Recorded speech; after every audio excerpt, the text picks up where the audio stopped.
नमस्कार दोस्तों।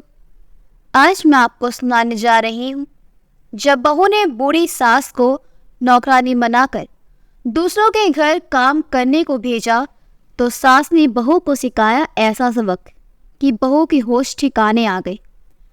खबरदार माँ जी, जो आपने सुबह सुबह उठकर मेरी नींद खराब की तो आपने क्या अपने बाल धूप में सफ़ेद किए हैं?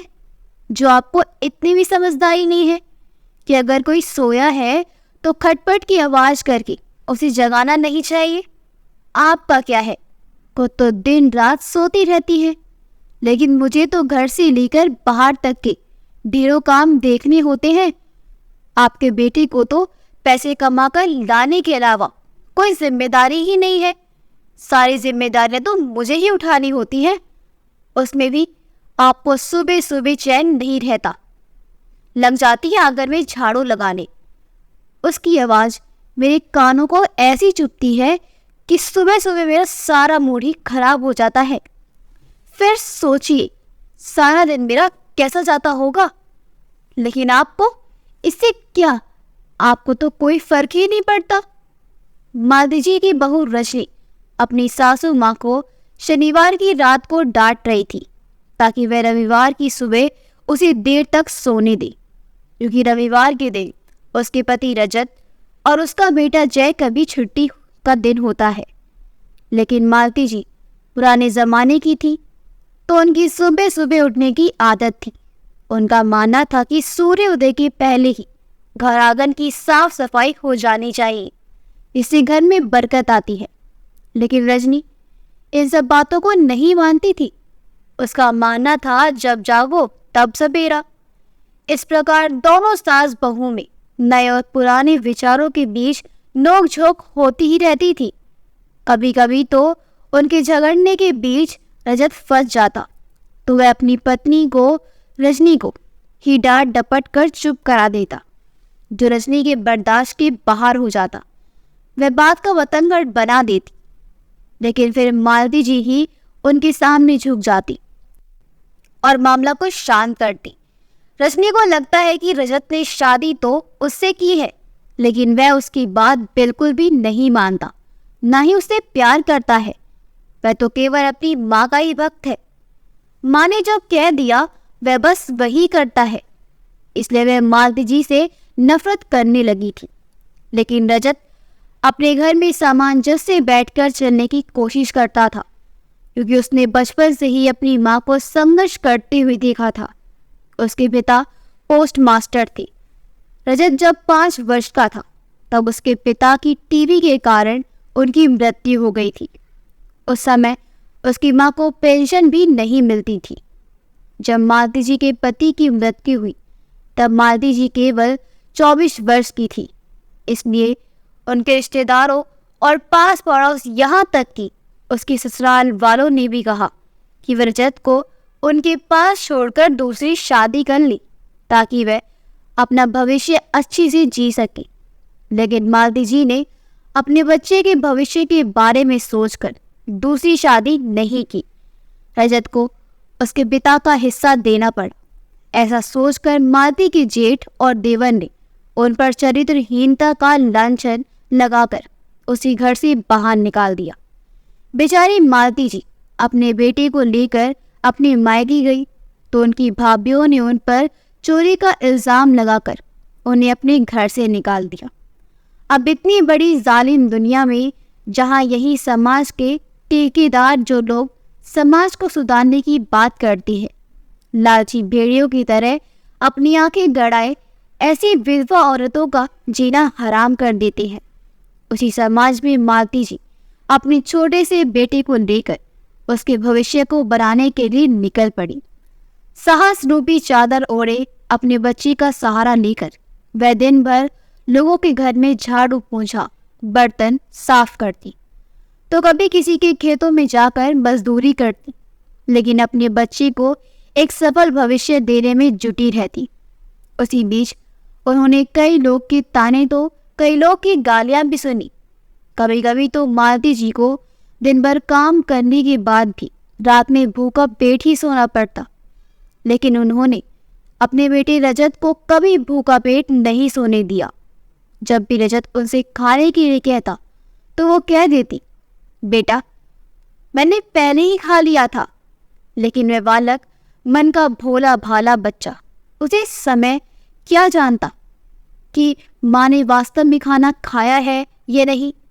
लेकिन अब वह बड़ा हो गया है तो वो सारा समय की उसकी आंखों के सामने चलचित्र की भांति घूम जाता कि किस तरह उसकी माँ ने अपने बच्चे के लिए अपनी सारी खुशियों का गला घोंटकर अपने बच्चे को उस मुकाम तक पहुंचाया है जो आज उनका बेटा एक सफल बिजनेसमैन बन गया।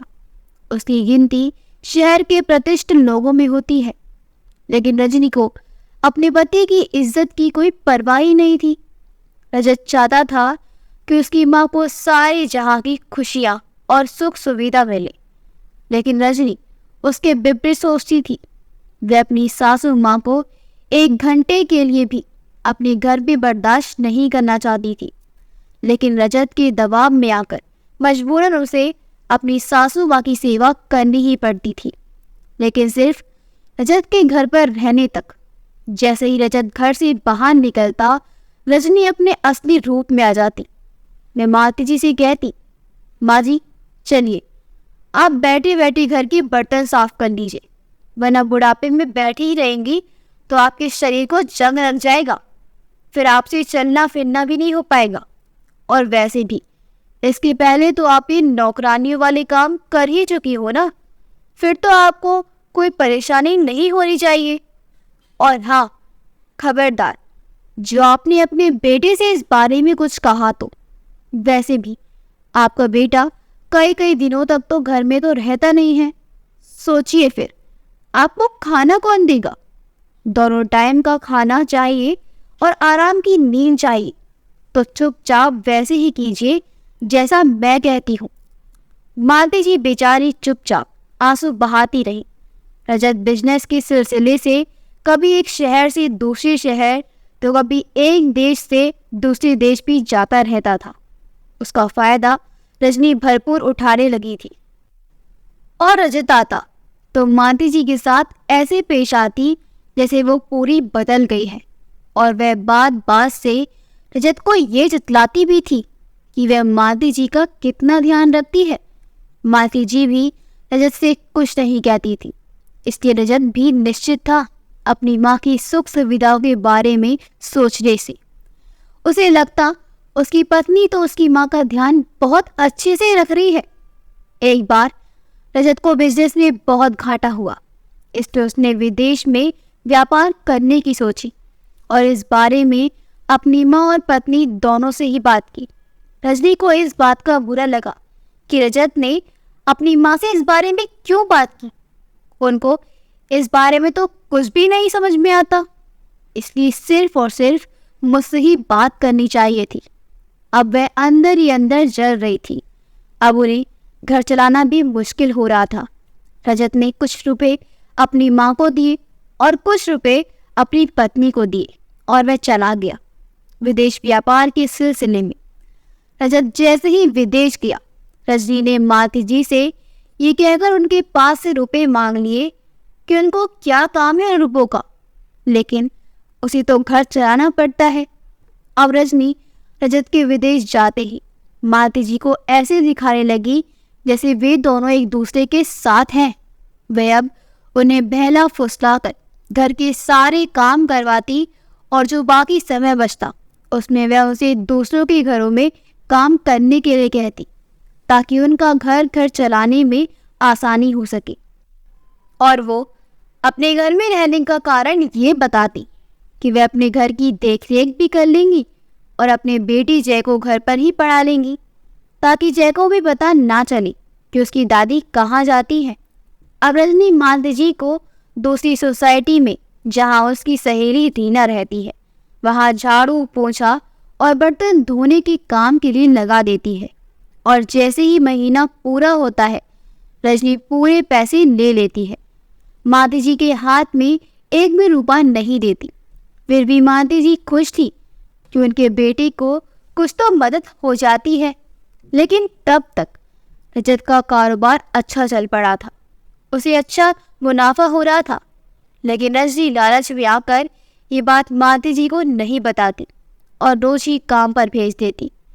जब रजत विदेश से घर वापस आ गया तब भी रजनी रजत को समय पर खिला पिलाकर काम के सिलसिले से बाहर भेज ही देती थी ताकि वह मालती जी को काम पर सही समय में भेज सके।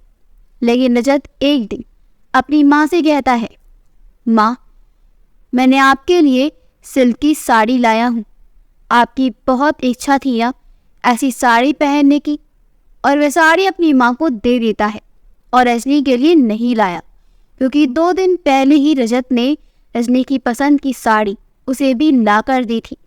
मालती जी के लिए सिल्क की साड़ी देखकर रजनी का तो पारा 7वें आसमान पर पहुंच गया।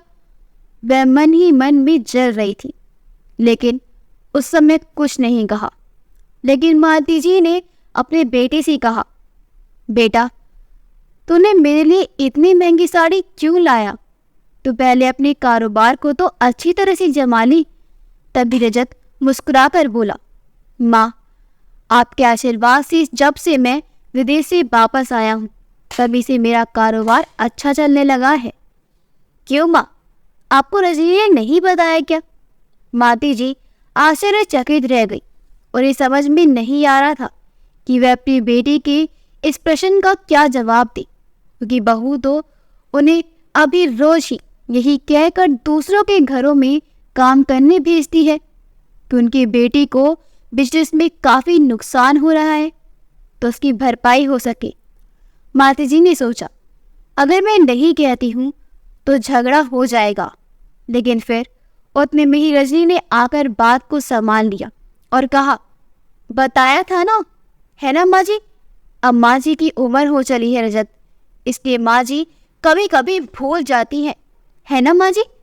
मालती जी उस समय अब समझ रही थी कि बहू ऐसा क्यों कह रही है। लेकिन मालती जी भी उसी समय अपनी बेटी को सब कुछ बता देना चाहती थी। लेकिन बहू ने उन्हें आंखें दिखाकर चुप रहने का इशारा कर दिया क्योंकि रजनी कई बार मालती जी को ये धमकी भी दे चुकी थी कि अगर वे अपनी बेटी को उसकी शिकायत बताएंगी तो वह जय को लेकर अपने मायके चली जाएगी। फिर है ना दोनों माँ बेटी। अपने बेटी का घर ना टूटे बस इसी कारण मालती जी शांत रह जाती। मालती जी के द्वारा कुछ भी ना बताने पर रजत को लगा सब ठीक ही है, इसलिए वह फिर से अपनी दिनचर्या में लग गया। रजत के जाने के बाद मालती जी ने रजनी से कहा, बहू, अब तो मेरे बेटे का कारोबार भी अच्छी तरह से चल रहा है और अब इन बूढ़ी हड्डियों में इतनी ताकत भी नहीं है कि मैं घर घर जाकर काम कर सकूं। इसलिए तुम सबके घरों में फ़ोन करके बता दो कि अब से मैं काम पर नहीं जा पाऊंगी। मालती जी के मना करने पर रजनी उन पर नाराज होते हुए बोली, हाय हाय माँ जी, ये आप क्या कह रही है? अभी तो महीना भी पूरा नहीं हुआ है। सारे सोसाइटी वालों के सामने मेरी नाक कटवानी है क्या? कम से कम महीने पूरे होने तक तो आपको काम पर जाना ही पड़ेगा। जब मालती जी ने कहा, क्या होगा बहू, इतना ही ना कि वे लोग इस महीने के पैसे नहीं देंगे और क्या ही कर सकते हैं। लेकिन मुझसे अभी सारे काम नहीं होते क्योंकि कुछ दिनों से मुझे अस्थमा का असर थोड़ा ज़्यादा लग रहा है, लेकिन बहुत ही मजबूरी में जा रही थी। बहू, रजनी ने जब देखा बुढ़िया अब ऐसे नहीं मानने वाली है तो उसने कहा, अगर आपने पूरे महीने की तनख्वाह नहीं लाई तो मैं अपनी बेटी जय को लेकर आज की आज यहाँ से चली जाऊंगी, फिर है ना अपने बेटे के साथ। मालती जी मजबूरन फिर से उस दिन दूसरों के घर में काम पर चली गई, लेकिन वापस नहीं आ पाई। वही रास्ते में ही बेहोश हो गई। किसी ने उन्हें रास्ते में बेहोशी की हालत में देखा तो एम्बुलेंस बुलाकर सरकारी अस्पताल में भर्ती कर दिया। सिर में चोट लगने की वजह से मालती जी की याददाश्त चली गई, इसलिए उनकी होश में आने के बाद जब वहाँ की डॉक्टर ने उनसे उनके बारे में या उनके घर वालों के बारे में पूछा तो वह कुछ भी नहीं बता पाई। मालती जी को कुछ दिनों तक अस्पताल में रखा गया, फिर उन्हें डिस्चार्ज कर दिया गया। लेकिन मालती जी के लिए सवाल ये था कि वे जाए कहाँ, क्योंकि ना उन्हें अपना नाम याद था और ना ही अपने परिवार वालों के बारे में याद था। 1-2 दिनों तक तो वो उसी अस्पताल के बरामदे में इधर उधर भटकती रही, लेकिन वहाँ के सुरक्षा कर्मियों ने उन्हें वहाँ अव्यवस्था फैलाने के इल्जाम में वहाँ से भगा दिया। अब मालती जी सड़क पर इधर उधर भटकने लगी। उधर रजनी से अपनी माँ के बारे में पूछा तो वो कहती, मुझे नहीं मालूम रजत, माँ जी मंदिर जाने के लिए घर से निकली थी, लेकिन उसके बाद वहाँ से कहाँ गई मुझे भी नहीं पता। रजत ने अपनी माँ को ढूंढने की बहुत कोशिश की, लेकिन वह उसे कहीं नहीं मिली। लेकिन रजनी अपनी सहेली रीना को बार बार फ़ोन करके पूछती रहती कि तुम्हारे घर मैंने माँ जी को भेजा था, वहाँ से कहाँ गई। लेकिन रीना का एक ही जवाब होता कि वह 20 तारीख को काम करके गई हैं, तब से वापस आई ही नहीं है। यहाँ से कहाँ गई वो तो मुझे भी नहीं मालूम। इधर मालती जी को कोई दया करके कुछ दे देता तो उसे खा लेती, या कभी पानी पीकर ही सो जाती, या कभी कभी तो उन्हें पानी भी नसीब नहीं होता था। एक दिन रजत ने रजनी से कहा कि वह बिजनेस के सिलसिले से बाहर जा रहा है, लेकिन वो सिर्फ अपनी माँ को ही ढूंढने में दिन रात लगा दिया। रजनी मन ही मन भी खुश हो रही थी कि चलो ठीक ही है कि रजत भी मान गया कि माँ जी के गायब होने में मेरा कोई हाथ नहीं है, और बुढ़िया सही समय में ही गायब हो गई ताकि मुझे उसके बुढ़ापे में उसकी सेवा भी नहीं करनी पड़ेगी। उधर रजत अपनी माँ को ढूंढते ढूंढते एक चाय की दुकान में चाय पीने बैठा था कि उसी समय एक औरत अपने छोटे से बच्चे को अपनी छाती से लगाकर दिनहीन दशा में लोगों से भीख मांगती फिर रही थी। किसी को दया आ जाती तो उसे कोई 1, तो कोई 5, तो कोई 10 रुपए दे देता। जब उसने रजत के सामने हाथ फैलाया तो रजत को अपना बचपन याद आ गया। उसकी माँ भी उसे ऐसे ही अपनी छाती से चिपकाए रहती थी। तब उन्होंने भी कई लोगों की झिड़कियाँ सुनी और अपमान सहे थे, लेकिन तब उसे समझदारी नहीं थी। लेकिन आज उसे समझ में आ रहा था कि उसकी माँ ने उसके लिए कितना त्याग किया है। वह उस औरत को पास के ही होटल में ले गया, वहाँ उसे और उसके बेटे को भर पेट भोजन करवाया और उसे कुछ रुपये भी दिए ताकि वह अपनी ज़रूरत की चीज़ें खरीद सके। वह औरत रजत को ढेर सारे आशीर्वाद देते हुए वहाँ से चली गई। रजत अपनी माँ को याद कर आंसू बहाता वहीं बैठा ही था कि एक बुढ़िया रजत की तरफ पीठ किए एक आदमी से अपना एक हाथ आगे बढ़ाकर कुछ खाने के लिए मांग रही थी। उसे बता रही थी कि उसने 3 दिनों से कुछ भी नहीं खाया है, इसलिए कुछ रुपये दे दो। रजत के कानों में उस बुढ़िया की आवाज़ सुनाई पड़ी तो उसे वह आवाज़ कुछ जानी पहचानी सी लगी। उसने अपने आंसू पोंछे और झटपट खड़ा हुआ और दौड़कर उस बूढ़ी अम्मा के पास गया। वह अम्मा एक हाथ से लकड़ी के सहारे खड़ी थी और एक हाथ को आगे बढ़ाकर लोगों से भीख मांग रही थी। रजत जब उस अम्मा जी को सामने से जाकर देखा तो उसकी तो पैरों तले जमीन ही खिसक गई। उसकी आंखों से आंसू की झड़ी लग गई। वह आओ देखा न ताओ, उसने माँ कहकर उन्हें अपने गले से लगा लिया, क्योंकि वह बुढ़िया कोई और नहीं बल्कि मालती जी ही थी। वह इधर उधर भटकते भटकते वहाँ तक पहुँच गई थी। जब जैसे ही मालती जी के गले लगा उन्हें सब कुछ याद आ गया, क्योंकि माँ की ममता इतनी प्रबल होती है कि वह अपने बच्चे के स्पर्श मात्र से ही यमराज से भी लड़कर वापस आ जाए। तो उनकी तो सिर्फ याददाश्त ही थी। मालती जी ने भी अपने बेटे को गले से लगाकर उसकी पीठ पर अपने स्नेह भरे हाथ फेर कर खूब रोई। उन दोनों माँ बेटे का प्रेम मिलने देखने के लिए वहाँ आसपास के बहुत से लोग इकट्ठा हो गए। वहाँ उपस्थित अधिकांश लोगों की आंखें भी नम हो गई थी। जब मालती जी और रजत का प्रेम मिलन हो गया तब मालती जी ने रजत से पूछा, बेटा अभी तो तुम बहुत प्यार दिखा रहे हो, लेकिन तुम्हारी माँ कब से घर से गायब है, ये तुम्हें मालूम नहीं था क्या? कहीं भी अभी भी बहू और तुम्हारी चाल तो नहीं, मुझे ढूंढकर वापस घर ले जाकर फिर से किसी के घर नौकरानी बनाकर काम पर भेजने की? बेटा, अगर ऐसा है तो चले जाओ अभी के अभी यहाँ से। मैं सड़क पर भीख मांग कर ही जी लूंगी।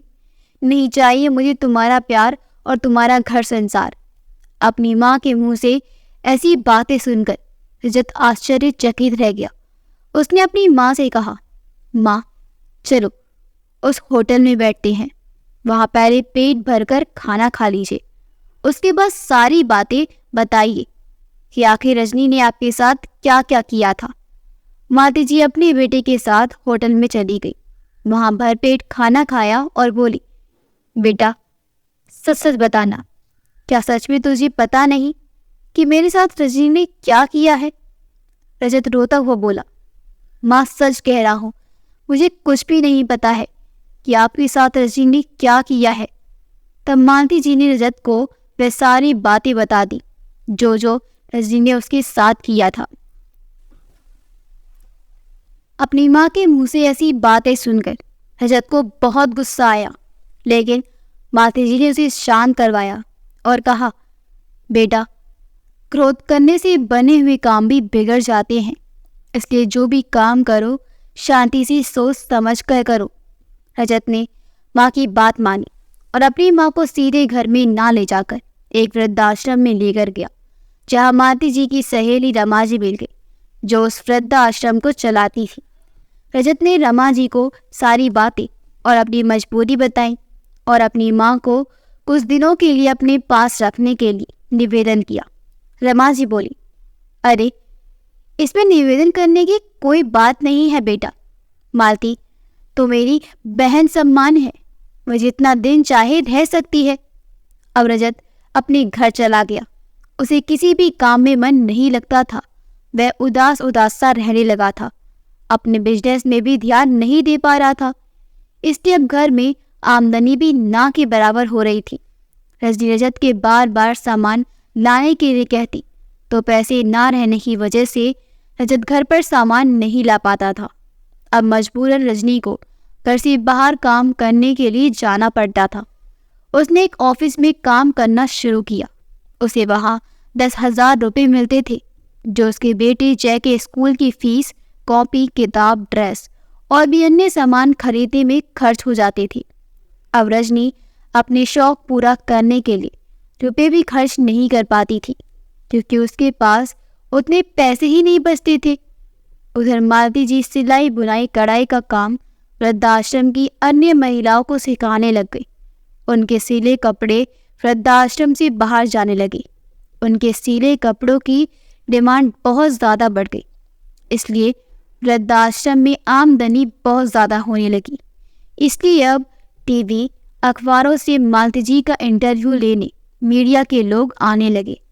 रमा जी की वृद्धाश्रम की चर्चा चारों ओर होने लगी, इसलिए कई अमीर सज्जन लोग इस वृद्धाश्रम में डोनेशन देने लगे ताकि उनके पैसे सही काम में उपयोग हो सके।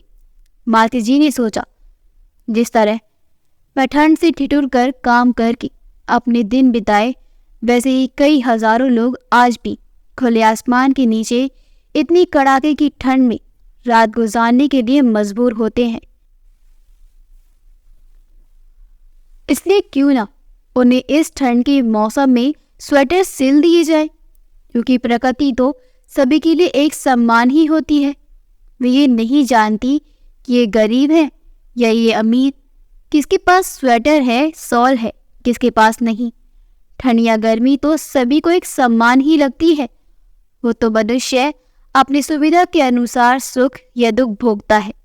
तो क्यों ना हमसे जितना बन पड़े हम ऐसे पीड़ित लोगों को सुख देने की कोशिश करें।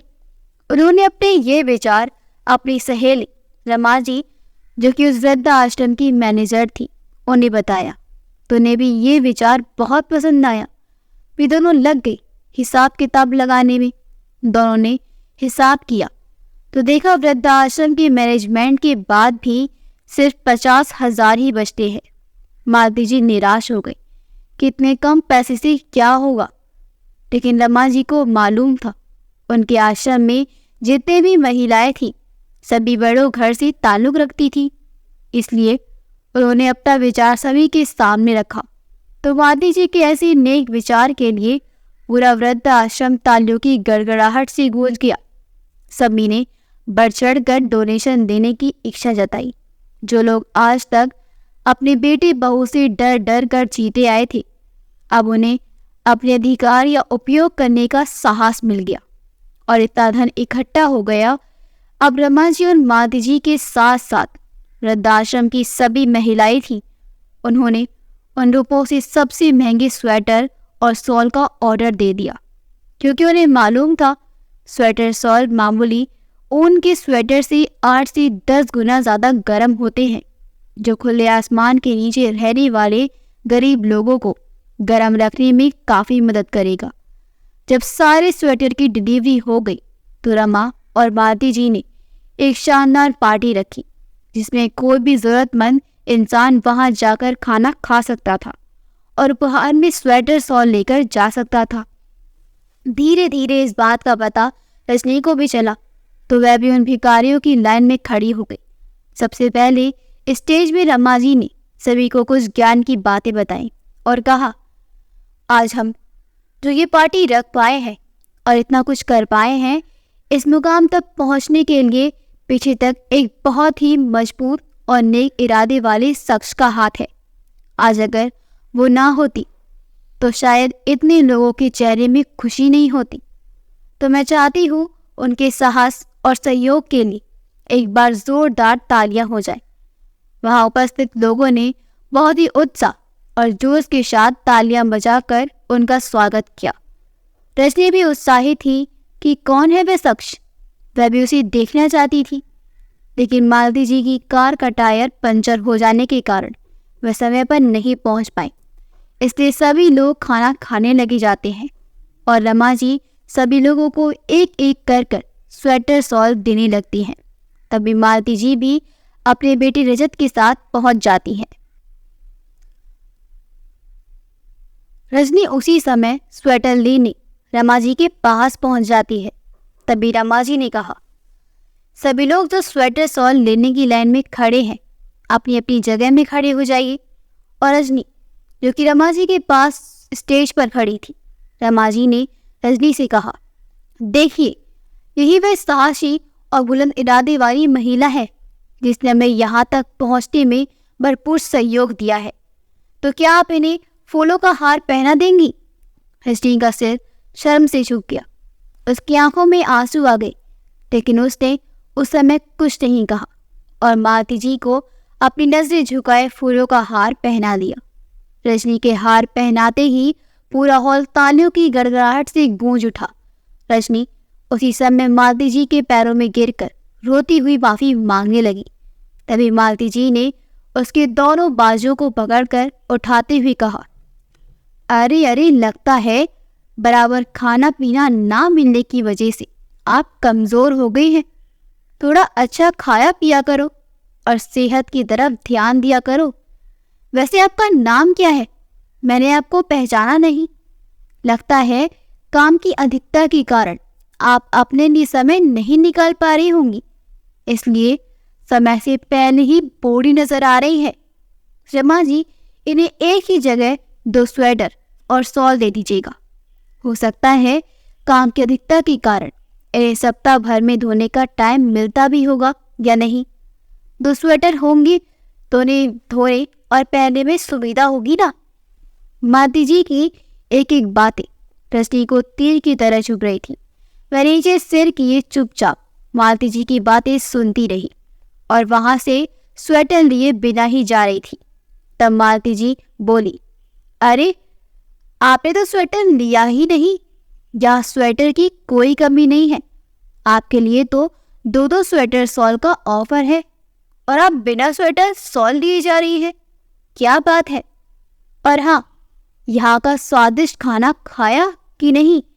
अगर नहीं खाया हो तो ज़रूर खाकर जाइएगा। यहाँ भरपूर भंडारा है। यहाँ किसी को भूखे पेट नहीं रखा जाएगा।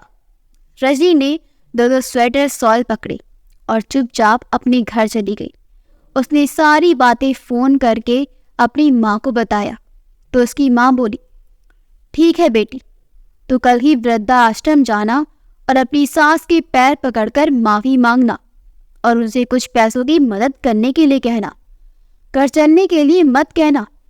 तब रजनी अपनी माँ पर भड़कते हुए बोली, चुप करो माँ, आपके बहकावे में आकर मैंने अपना ही घर बर्बाद कर डाला और आप कह रही हैं सासे बस पैसों की मदद मांगना। आप कैसी माँ है जो अपनी ही बेटी का घर बर्बाद करने में लगी है। और एक रजत की माँ है, उन्होंने अपनी बेटे को कितने अच्छे संस्कार दिए हैं। देखो, उन्होंने अपनी बेटे को इतने अच्छे संस्कार दिए हैं कि रजत को तो सारी सच्चाई पता भी चल गई, लेकिन ना ही उसने मुझे ना मारा पीटा, ना ही मुझसे लड़ाई झगड़ा किया, बल्कि वह वृद्धाश्रम जा जाकर अपनी माँ की सेवा करता रहा। और पता है ना, कल भी माँ जी उसके साथ आई थी, अपने बेटे रजत के साथ। अब मैं आपकी बात नहीं मानूंगी, बल्कि अपने मन की सुनूंगी। वह दूसरे दिन वृद्धाश्रम गई और अपनी सासू माँ से रो रो कर माफ़ी मांगने लगी। रजत भी वहीं पर था। वह रजत से माफ़ी मांगी, लेकिन रजत बोला, तुमने मेरी माँ से कहा था ना अपने बच्चे को लेकर अपनी माँ के पास चली जाऊंगी, तो जाओ, खुशी खुशी जाओ, लेकिन मैं अपनी माँ को नहीं छोड़ सकता। इसलिए मैं तुमसे बिना कुछ कहे अपनी माँ की सेवा करने वृद्धाश्रम चला आया, क्योंकि आज मेरी एक माँ की बहू ने उनके साथ ऐसा किया तो कल तो हमारी भी बहू आएगी। अगर वह भी ऐसा ही करेगी तो इसलिए मैं पहले से ही तैयारी कर चुका हूँ। अपने पति की बातें सुनकर रजनी को तो मानो काटो तो खून नहीं। अब वह क्या करे, उसे कुछ समझ में नहीं आ रहा था। वह थोड़ी देर रोती रही और मालती जी के पास जाती, तो कभी रमा जी के पास जाती तो कभी रजत के पास, लेकिन कोई भी उसे माफ करने के लिए तैयार नहीं था। फिर मालती जी को कुछ देर बाद दया आ गई, तो उन्होंने कहा, देखो, जो जैसा करेगा वैसा तो उसे भरना ही पड़ेगा, चाहे तुम हो या मैं। इसलिए आज से और अभी से सुधर जाओ। अब तुम किसी को भी तकलीफ नहीं देना और अब घर जाओ। मैं रजत को समझाकर घर भेज दूंगी। मेरा पोता जय घर पर अकेला होगा। मादी जी की बातें सुनकर रजनी खुश हो गई और वह अपने घर चली गई। लेकिन रजत अपनी माँ के बिना अपने घर जाने को तैयार ही नहीं था।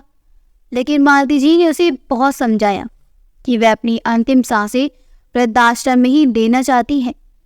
तब वह अपने घर गया, लेकिन वह हर तीज त्योहार में अपनी माँ से मिलने जरूर वृद्धाश्रम जाता था और वहाँ जितनी भी वृद्ध माँ की सभी के लिए कुछ न कुछ उपहार लेकर जाता। अब रजनी का व्यवहार भी बदल गया था। वह भी अपने पति के साथ वृद्धाश्रम जाती और अपनी सासू माँ की सेवा किया करती थी। तो दोस्तों, क्रमफल तो मिलकर ही रहता है। जब आदमी गलती करता है और उसका परिणाम तुरंत नहीं मिलता, तो ऐसा लगता है जैसे उसने कुछ भी गलत नहीं किया है। लेकिन जब बुरा परिणाम मिलता है तो पश्चाताप करने का मौका भी नहीं मिलता। इसलिए कभी भी किसी को भी सताना नहीं चाहिए। अगर आपको हमारी कहानी अच्छी लगी हो तो हमारी वीडियो को लाइक करें, शेयर करें और हमारे चैनल योगी वॉइस को सब्सक्राइब कर दें। मिलते हैं अगली वीडियो में। आपका बहुत बहुत धन्यवाद।